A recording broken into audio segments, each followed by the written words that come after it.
भारतीय राष्ट्रीय आंदोलन की राजनीति में आने से पहले महात्मा गांधी दक्षिण अफ्रीका में एक लंबी लड़ाई लड़ चुके थे और उस लड़ाई के कारण बहुत सारा अनुभव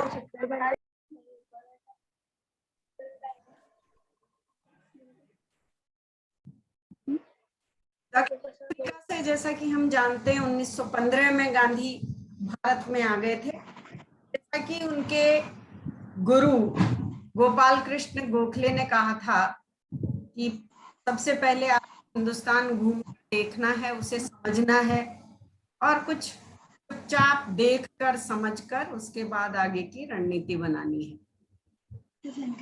तो 15 में गांधी आए और हमने देखा था कि किस तरह से गांधी ने 17, 18 और 19 में देश के बड़े सार्वजनिक गतिविधियों में भाग लिया था।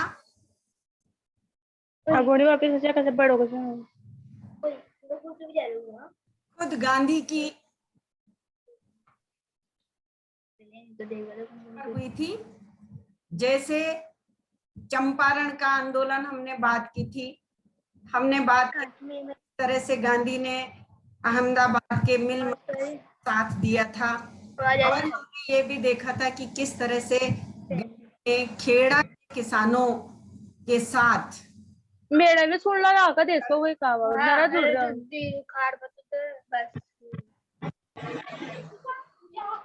खेड़ा आंदोलन को नेतृत्व। आप अपना मोबाइल म्यूट कर लें प्लीज। मोबाइल म्यूट कर लें ताकि डिस्टरबेंस ना हो बीच में।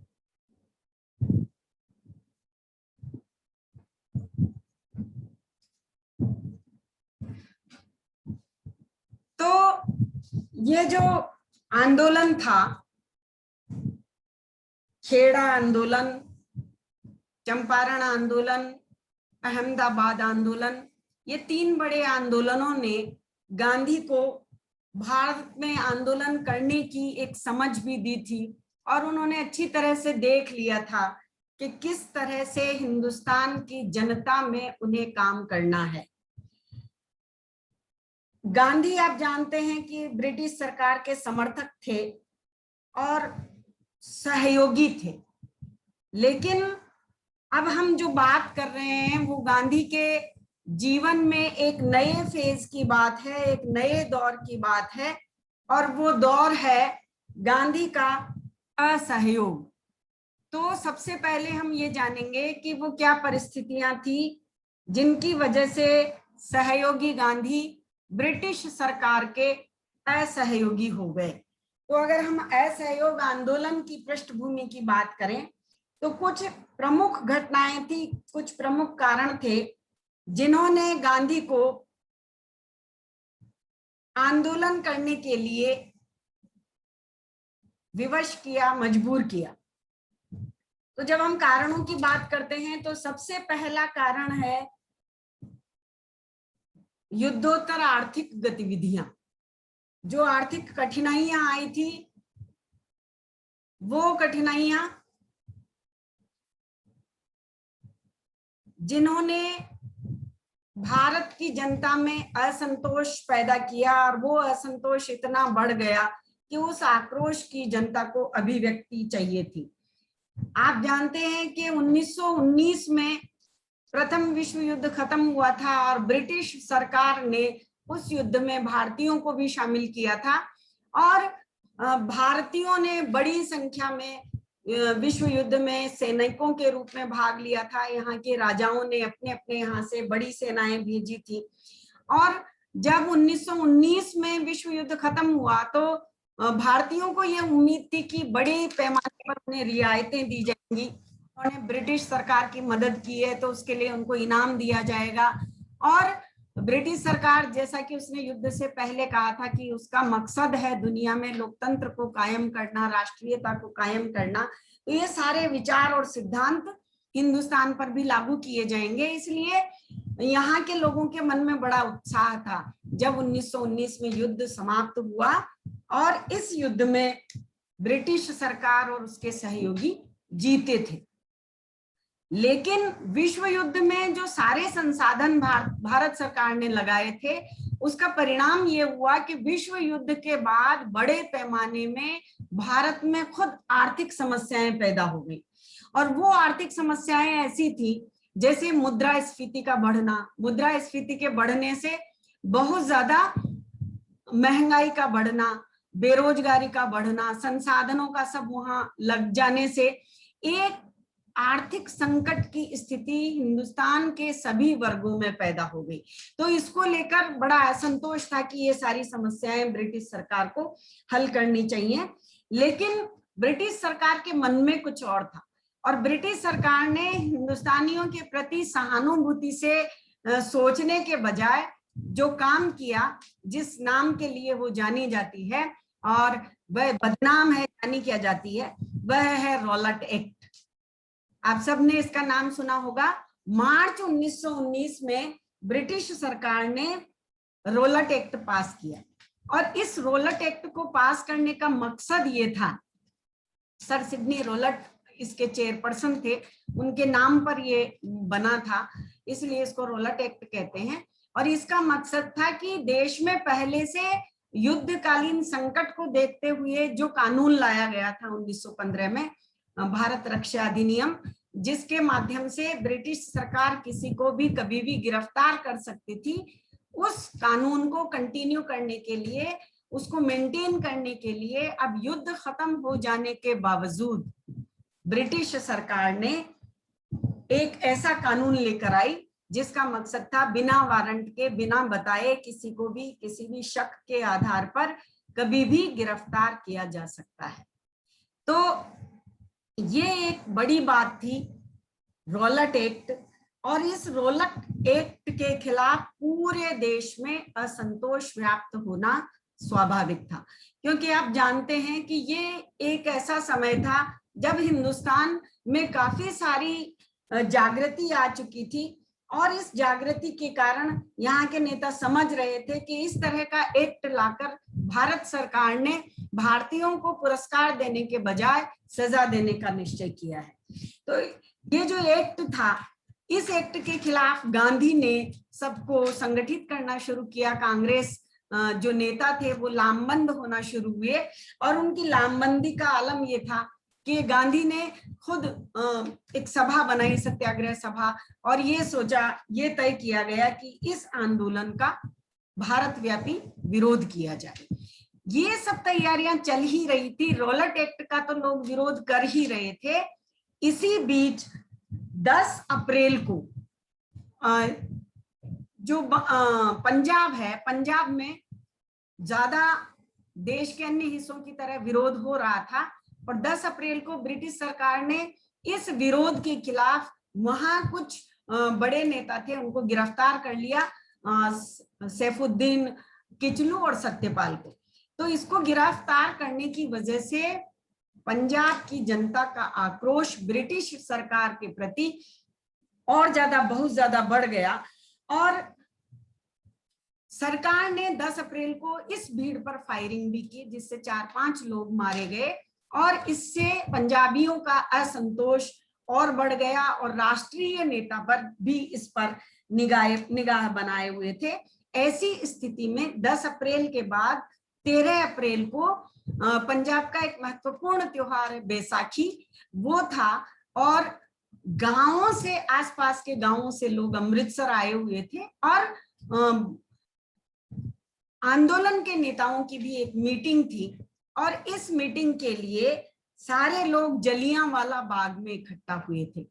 और उस जलियांवाला बाग की जो स्थिति थी वो ऐसी थी कि वो चारों तरफ दीवारों से घिरा हुआ था और अचानक जब इसकी खबर सरकार को मिलती है तो जनरल डायर वहां आता है। लोगों को कोई चेतावनी नहीं दी गई कि आप यहाँ क्यों इकट्ठे हुए, आप सरकार का के कानून का उल्लंघन कर रहे हैं। ऐसा कुछ करने के बजाय सीधे जनरल डायर ने उस मासूम निर्दोष जनता पर फायरिंग शुरू कर दी। लोग भाग नहीं पाए, हड़बड़ी मच गई। और उस हड़बड़ी में जो ऑफिशियल रिपोर्ट है भारत सरकार की, वो ऑफिशियल रिपोर्ट कहती है कि 79 लोग इसमें मारे गए, और ऑफ द रिकॉर्ड तो हजारों लोग मारे गए इसमें। बहुत एक के बाद एक लाशों का वहां ढेर लग गया, लोग भाग नहीं पाए। और जहां से उनको निकलना था उसी गेट पर खुद डायर और उसके सैनिक खड़े थे। ऐसी स्थिति में ये नरसंहार ब्रिटिश सरकार के द्वारा जानबूझकर किया गया था, और इससे पूरा देश हतप्रभ रह गया, आश्चर्यचकित रह गया कि हम क्या चाहते थे और सरकार हमें क्या दे रही है। और इसका इतना विरोध हुआ कि इसी वक्त गांधी ने और टैगोर ने, जो बड़े हमारे राष्ट्रीय आंदोलन के प्रतीक थे, हमारे स्वाभिमान और संस्कृति के प्रतीक थे, ये जो दो लोग ब्रिटिश सरकार को सहयोग करते आए थे, इन्होंने अपनी अपनी उपाधियां जलियांवाला बाग हत्याकांड के तुरंत बाद लौटा दी।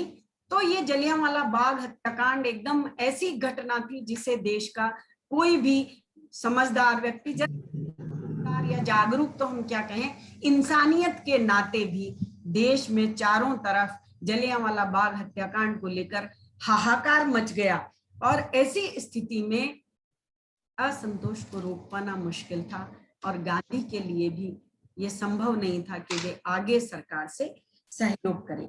फिर मॉन्टेग्यू चेम्सफोर्ड जो सुधार लेके आई थी सरकार 1919 में, वो सुधार जो था, वो एक्ट जो था, क्योंकि 1909 में एक एक्ट आया था, उसके बाद 10 साल बाद ये एक्ट आया था, और इस एक्ट से भारतीयों को बहुत ज्यादा उम्मीद थी कि उन्हें बहुत सारे गिफ्ट दिए जाएंगे प्रशासनिक सुधार के माध्यम से, उनको और स्वशासन में फायदा की भागीदारी बढ़ेगी। लेकिन हुआ इसका उल्टा, और न ज्यादा प्रतिनिधि बढ़ाया गया, बल्कि भारतीय राष्ट्रीय आंदोलन तोड़ने के लिए 1909 में जो धर्म के आधार पर वोटों का विभाजन किया गया था, उसे और बढ़ाते हुए और भारतीयों को बांटने की कोशिश की गई। स्वशासन के नाम पर द्वैध शासन लागू किया गया, जिससे भारतीयों को कोई फायदा नहीं हुआ। और इस तरह से भारतीयों में ये जो लगातार हुआ असंतोष था, इसको चैनलाइज करने के लिए, इसको अभिव्यक्त करने के लिए गांधी ने, हालांकि अभी गांधी के स्टेज पर आने की और होलसोल सारा संभालने में भी देर है, लेकिन क्योंकि गांधी 3 आंदोलन पहले कर चुके थे और उनकी भागीदारी लगातार बढ़ती जा रही थी, ऐसे में असहयोग आंदोलन का निर्णय लिया गया। लेकिन इसी बीच एक और बड़ा सवाल हिंदुस्तान की राजनीति में तैर रहा था, और वो सवाल था खिलाफत का। आप जानते हैं, आप फर्स्ट ईयर में ही पढ़ चुके हैं कि किस तरह से प्रथम विश्व युद्ध के बाद जो जीते हुए देश थे, मित्र देश थे, उनका जो अलायंस था, उन्होंने हारे हुए देशों के साथ जो संधियां की थी, उसमें टर्की के साथ जो संधि की थी, उसके आधार पर उन्होंने टर्की को विभाजित कर दिया था, और मुस्लिम जगत का जो मुखिया होता था, खलीफा, उसको भी उन्होंने हटा दिया। तो धर्म का जब इशू आया तो सारे मुसलमान, दुनिया भर के मुसलमान नाराज हो गए, और दुनिया भर के मुसलमानों से ज्यादा हिंदुस्तान के मुसलमान नाराज हुए अंग्रेज सरकार से, और उन्होंने उसके खिलाफ एक आंदोलन शुरू किया, जिसे खिलाफत आंदोलन कहते हैं। तो ये समझने की बात है बच्चों, इसको जरा आप ध्यान में रखें परीक्षा से भी, कि ये जिसका नाम खिलाफत आंदोलन है, खिलाफत का मतलब होता है विरोध करना, तो ये विरोध करने का, ये टर्की के खलीफा को हटाए जाने का विरोध करने का आंदोलन है। तो ये प्रश्न हालांकि निहायत धार्मिक प्रश्न था, लेकिन ये पहले से कर रहे थे मुस्लिम, इसके नेतृत्व में, इसका जो नेतृत्व था वो अली बंधुओं के पास था। लेकिन गांधी ने इस सवाल को ये सोचकर कि इस बहाने देश के मुसलमान भारतीय राष्ट्रीय आंदोलन से जुड़ेंगे, और हमारा फर्ज है कि दुख में हम इन्हें साथ दें, खिलाफत के प्रश्न को असहयोग आंदोलन के साथ जोड़ दिया। जो खिलाफत कमेटी थी मुसलमानों की जो काम कर रही थी, उस कमेटी को एज इट इज सहयोग के लिए असहयोग आंदोलन के साथ जोड़ लिया। इसलिए इस पूरे आंदोलन को इतिहास में असहयोग और खिलाफत आंदोलन के नाम से जाना जाता है। तो इस तरह से एक पृष्ठभूमि बनी और इस पृष्ठभूमि में अब आंदोलन की तरफ देश अग्रसर हुआ, बढ़ने लगा। और सबसे पहले सितंबर 1920 में कांग्रेस का कलकत्ता में विशेष अधिवेशन बुलाया गया और उस अधिवेशन में कांग्रेस ने असहयोग का प्रस्ताव पास किया। ये आपको ध्यान रखने की बात है परीक्षा की दृष्टि से कि कांग्रेस ने कौन से अधिवेशन में असहयोग का प्रस्ताव पास किया था। और इस असहयोग के प्रस्ताव में 3 चीजों पर फोकस किया कांग्रेस ने। पंजाब में जो मिस हैपनिंग्स हुई हैं उनको रिमूव किया जाए, उनके साथ उनको ठीक किया जाए, जो जिसका इशारा खास तौर से जलियांवाला बाग कांड को लेकर जो अत्याचार हुआ था उसके लिए। दूसरा खिलाफत का सवाल है, उसको हल किया जाए। और तीसरा गांधी ने इसके साथ कांग्रेस ने जो जोड़ा वह स्वराज था। इन 3 बड़े मकसद को लेकर असहयोग का प्रस्ताव पास हुआ। और इस असहयोग के प्रस्ताव ने कांग्रेस में जो बड़ी चीज आई वो ये थी कि इस असहयोग को किस तरह से लागू किया जाए। असहयोग तो कह दिया, लेकिन इसको कार्य रूप में किस तरह से लाया जाए। तो इसके लिए इसको कार्य रूप में परिणित करने के लिए एक पूरे आंदोलन का एक कार्यक्रम बनाया गया। और उस कार्यक्रम का जो हिस्सा था उसमें जैसा हमने स्वदेशी आंदोलन में देखा था उसी तरह से ये था कि तमाम सरकारी शिक्षण संस्थाओं का बहिष्कार किया जाए, जो अंग्रेजी हैं अंग्रेजी अदालतों का बहिष्कार किया जाए, और विदेशी कपड़ों का खास तौर से कपड़ों पर ध्यान देते हुए वस्तुओं का बहिष्कार किया जाए। और जो सरकार की उपाधियां सरकार ने दी हैं और जो अवैतनिक पद सरकार ने दिए हैं पुरस्कार स्वरूप या प्रतिष्ठा के स्वरूप या काम करने के लिए, उन सबको भी लौटा दिया जाए। तो ये मेन एजेंडा था कांग्रेस का, जिसका नाम हम कहते हैं कि उसका एजेंडा है, कार्यक्रम है। और इसके बाद इस कार्यक्रम को तय करने के बाद कांग्रेस ने एक और अधिवेशन बुलाया जो नागपुर का अधिवेशन है। दिसंबर 1920 में कांग्रेस ने नागपुर में अधिवेशन बुलाया था।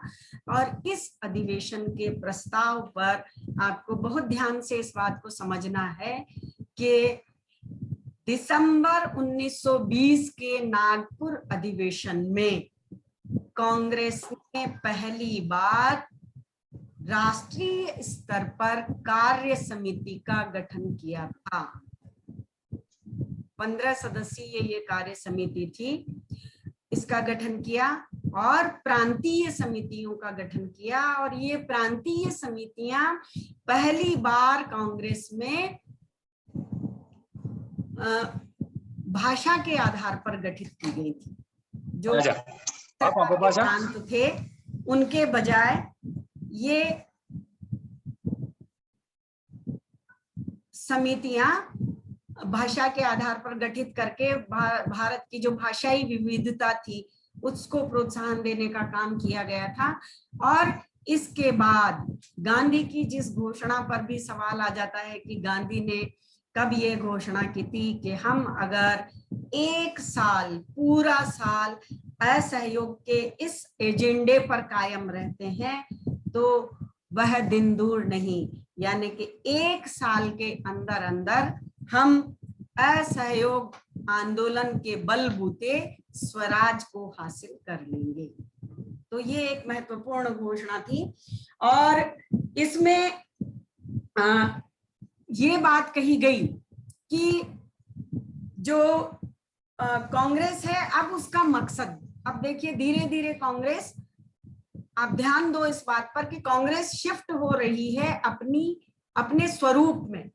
इसी अधिवेशन में यह भी प्रस्ताव पास किया गया नागपुर अधिवेशन में कि अब कांग्रेस का मकसद अपने लक्ष्यों को पाने के लिए उसका जो तरीका है वो संवैधानिक उपायों के बजाय शांतिपूर्ण और उचित तरीकों से अपने लक्ष्यों को पाना है। यानी कि कांग्रेस अब आंदोलन की ओर अग्रसर हो गई, शांतिपूर्ण तरीके से करेंगे, न्यायोचित तरीके से अपने स्वराज को पाने का काम करेंगे। इस तरह से कांग्रेस ने 1920 में आंदोलन का रास्ता अख्तियार किया, जिससे कांग्रेस के बहुत सारे जो नेता थे वो नाराज हो गए, जिसमें जो प्रमुख नाम है अपन एनी बेसेंट का ले सकते हैं, खुद जिन्ना है, पाल हैं, तो ये बहुत सारे लोग थे जो इनसे नाराज हो गए और इन्होंने इसी दौरान गांधी से अलग होकर इन्होंने इंडियन नेशनल लिबरेशन फ्रंट की भी स्थापना की, फेडरेशन की भी स्थापना की, जो एक बड़ी बात थी। और इस तरह से गांधी ने एक नई दिशा भारतीय राष्ट्रीय आंदोलन को दी। और इस तरह से अब जो दूसरा फेज आता है जिस पे हमें बात करनी है वो है कि अब गांधी ने किस तरीके से ये आंदोलन जो है, सहयोग आंदोलन है, वो कैसे प्रचार प्रसार हुआ, इसका कितना ये फैला, किस तरह से किन किन लोगों ने इसमें भाग लिया और इसके आगे की गति क्या रही। तो ये जब आंदोलन बहुत फैलने लगा, प्रचार प्रसारित होने लगा, इसका शिक्षण संस्थाएं स्थापित की गई जगह जगह, और शिक्षण संस्थाओं की स्थापना के साथ साथ बहुत सारे वकील, जिसमें एमिनेंट हमारे राष्ट्रीय नेता थे, मोतीलाल नेहरू, जवाहरलाल नेहरू, CR दास, राजगोपालाचारी, राजेंद्र प्रसाद, वल्लभ भाई पटेल, किचलू, बहुत सारे ऐसे राष्ट्रीय ख्याति के जो वकील थे, उन सबने अंग्रेजी वकालत को छोड़ दिया और शिक्षण संस्थाएं, बड़ी बड़ी शिक्षण संस्थाएं स्थापित की गई, जिसमें जो आप नाम जानते हैं, जामिया मिलिया इस्लामिया जो है दिल्ली का है, गुजरात विद्यापीठ है, काशी विद्यापीठ है।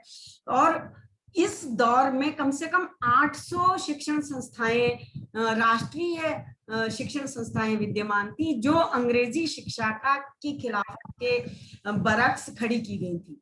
तो और जगह जगह धरने प्रदर्शन हुए।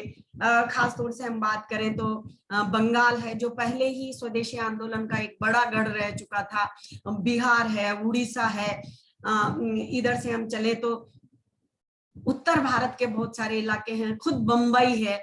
तो हम थोड़ा सा असर कम देखते हैं तो वो मद्रास में देखते हैं, बाकी हिंदुस्तान के ज्यादातर हिस्सों में ये असहयोग आंदोलन प्रसारित होने लगा। बड़े पैमाने पर विदेशी कपड़ों की होलियां जलाई गई और इन होलियों को जलाने के साथ साथ शराब की दुकानों पर धरना दिया गया। महिलाओं ने, बच्चों ने बड़े पैमाने पर स्कूलों को छोड़ा, शिक्षण संस्थाओं को छोड़ा, और देश का जो स्वरूप है वो एकदम हम देखते हैं कि एक निढाल पड़े हुए मध्यम वर्गीय आंदोलन से आगे बढ़कर एक राष्ट्रीय आंदोलन, जल आंदोलन का रूप लेने लगता है। इसी दौरान तिलक की डेथ हो जाती है, मृत्यु हो जाती है 1 अगस्त 1921 को। और तिलक की डेथ से ये भी एक नुकसान हुआ कि वो एक बड़े लीडर थे जिसे देश ने इसी बीच खो दिया था। और तिलक वह व्यक्ति भी थे जिन्होंने खिलाफत के सवाल को असहयोग आंदोलन के साथ मिलाने का विरोध भी किया था। लेकिन तिलक की मृत्यु के बाद तिलक स्वराज फंड के नाम से कांग्रेस ने एक फंड इकट्ठा करने की घोषणा की, जिसका लक्ष्य 1 करोड़ रुपया इकट्ठा करना था 1 साल में, और कांग्रेस ने इससे भी ज्यादा रुपया इकट्ठा करके अपने लक्ष्य को हासिल किया। और इस तरह से कांग्रेस ने बहुत जल्दी भारत में एक राष्ट्रव्यापी आंदोलन खड़ा करने में सफलता प्राप्त की। इसी बीच जुलाई 1921 में सरकार ने अली बंधु को, दोनों भाइयों को इसलिए गिरफ्तार कर लिया क्योंकि उन्होंने एक अपील की थी मुसलमानों से धर्म के नाम पर कि आपको सेना में जो लोग काम कर रहे हैं, नौकरी कर रहे हैं, उनको सरकार का विरोध करने के लिए नौकरी छोड़ देनी चाहिए। तो सरकार ने इस स्टेटमेंट को बहुत सीरियसली लिया, विरोध में समझा और उन दोनों को गिरफ्तार कर लिया। इसके बाद गिरफ्तारी के बाद आंदोलन जारी रहा। बढ़ते हुए आंदोलन की गंभीरता को देखकर सरकार ने मई 1921 में गांधी से वार्ता करने का निश्चय किया कि एक समझाइश का रास्ता निकल जाए। लेकिन उसका आधार ये था कि गांधी अली बंधुओं के स्टेटमेंट का खंडन करें, उसके लिए गांधी तैयार नहीं हुए, इसलिए वार्ता विफल रही।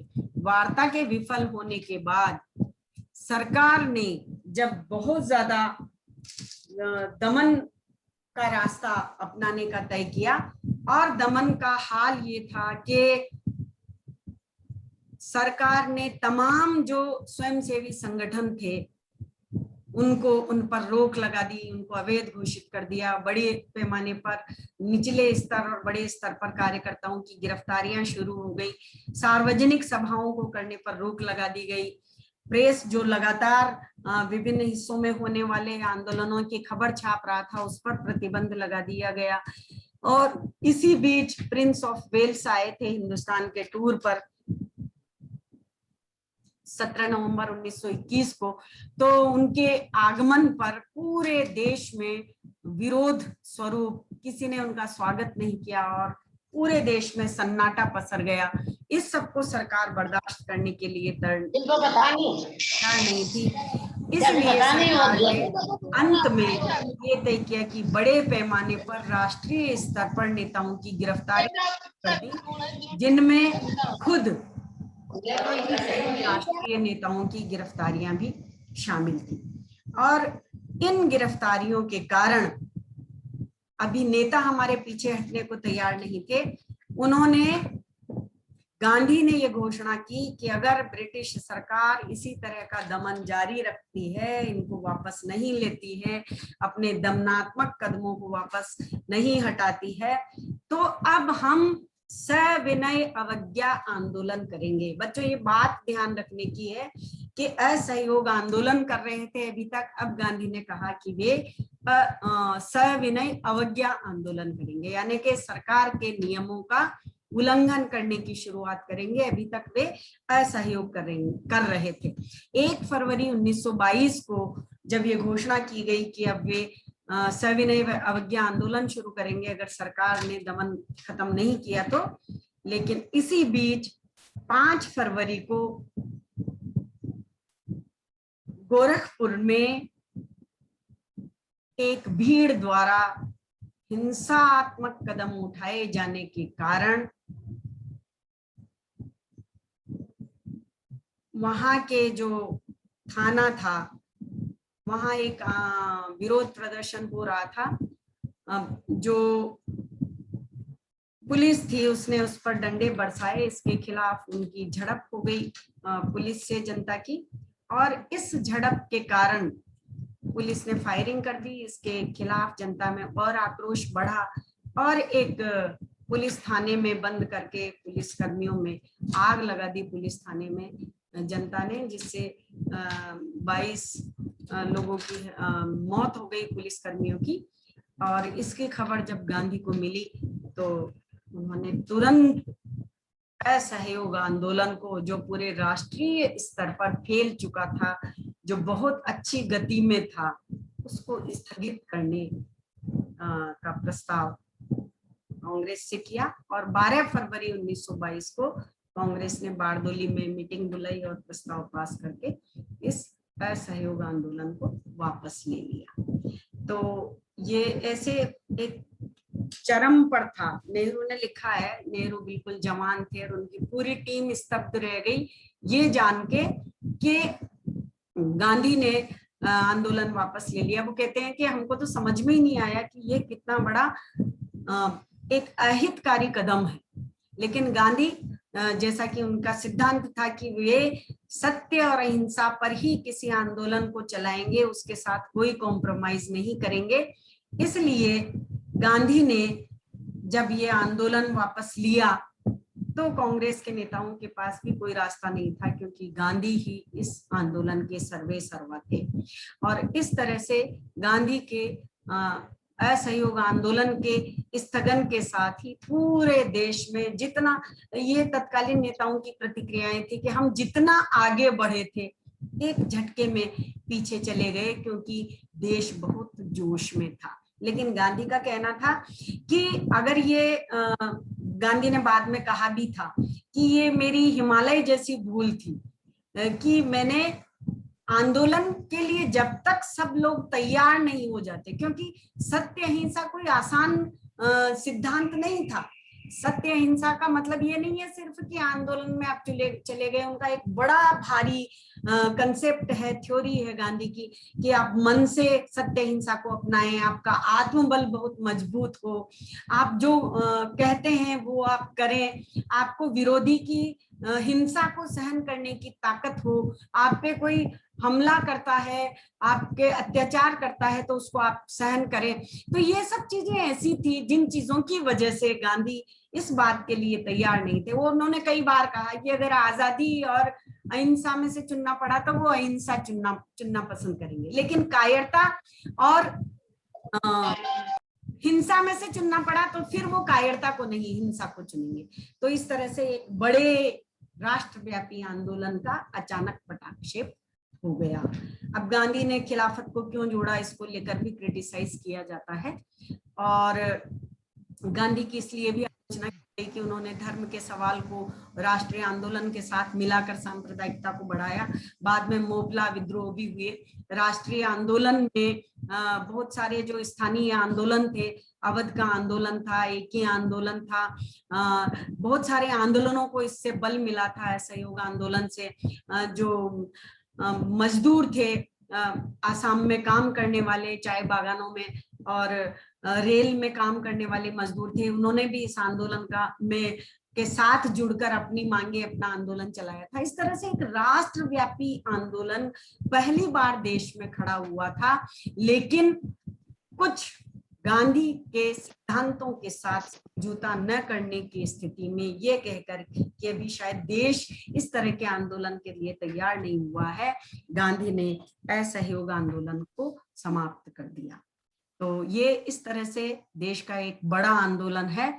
अब हम बात करेंगे सवालों की, कि कौन कौन से सवाल हैं जो आपको देखने चाहिए। ये जो आपको स्क्रीन पर दिख रहा है, ये वो पेनोरमा है जो जलियांवाला बाग में बनाया गया है। ये जो स्तंभ है, स्मारक है, ये हमारे शहीदों की याद में बनाया गया है। उनकी ये गाथा है, जिन्होंने हजारों की संख्या में कुर्बानी देकर इस देश के राष्ट्रीय आंदोलन को आगे बढ़ाया था। तो अब आप सवाल के लिए अगर तैयार हो तो सवाल लिखवा जाए। जी मैम। Yes ma'am. सॉल्व करने में इंटरेस्टेड हो तो लिखवाएं। यस यस बिल्कुल मैम। चैट बॉक्स में आप यस नो लिख दें तो मैं इसको करूं।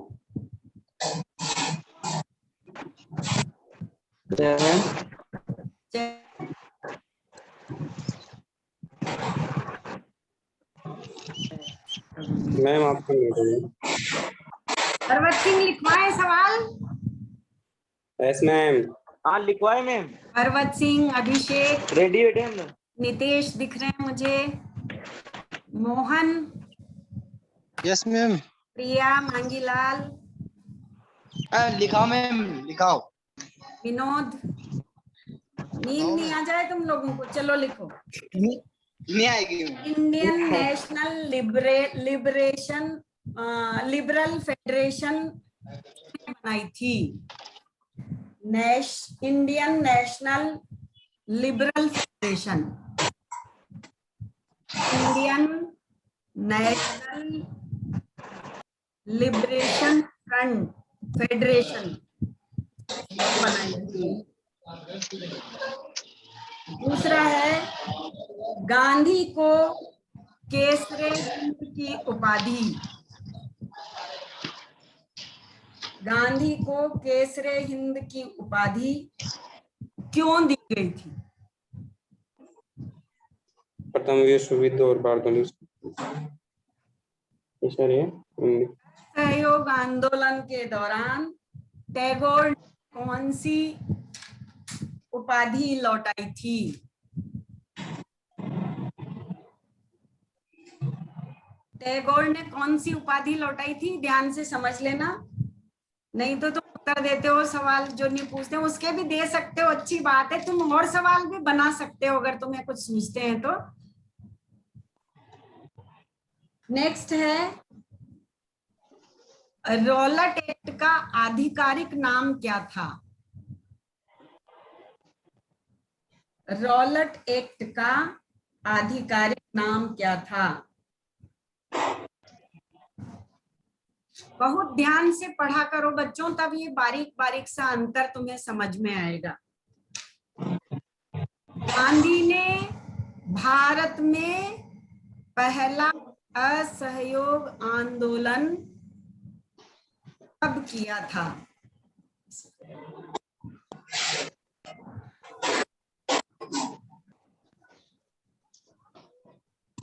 गांधी ने पहला असहयोग आंदोलन कब किया था? हंटर समिति से 3 भारतीयों का नाम लिखाई, बताइए। समिति गठित हुई थी समस्याओं के समाधान के लिए, उसके 3 भारतीय सदस्य कौन कौन थे? और नेक्स्ट थोड़ी सी मशक्कत वाला सवाल, क्षतिपूर्ति अधिनियम क्या था?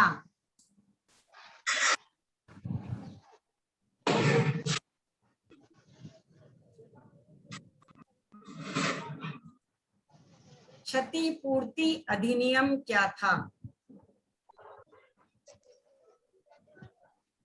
और द्वैध शासन क्या था? इस पर तो कई बार कई तरीके से सवाल पूछ लेते हैं। द्वैध शासन क्या था? खिलाफत के प्रश्न का किस कांग्रेस नेता ने विरोध किया था?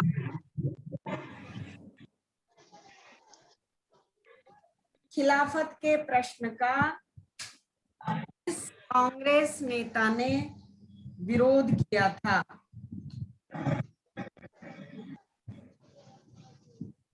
सत्याग्रह सभा की स्थापना। सत्याग्रह सभा की स्थापना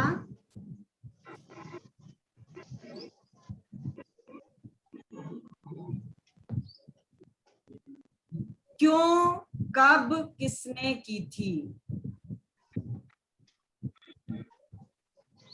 इसके अलावा भी अगर आपको कोई सवाल सूझता है तो आप लिख के भेज सकते हैं, ग्रुप पे डाल सकते हैं, मुझे भेज सकते हैं, जैसे आपका मन चाहे, जैसे तुम्हारा मन करे, जैसे जिस स्थिति में करे वैसे करो, पर बस पढ़ो।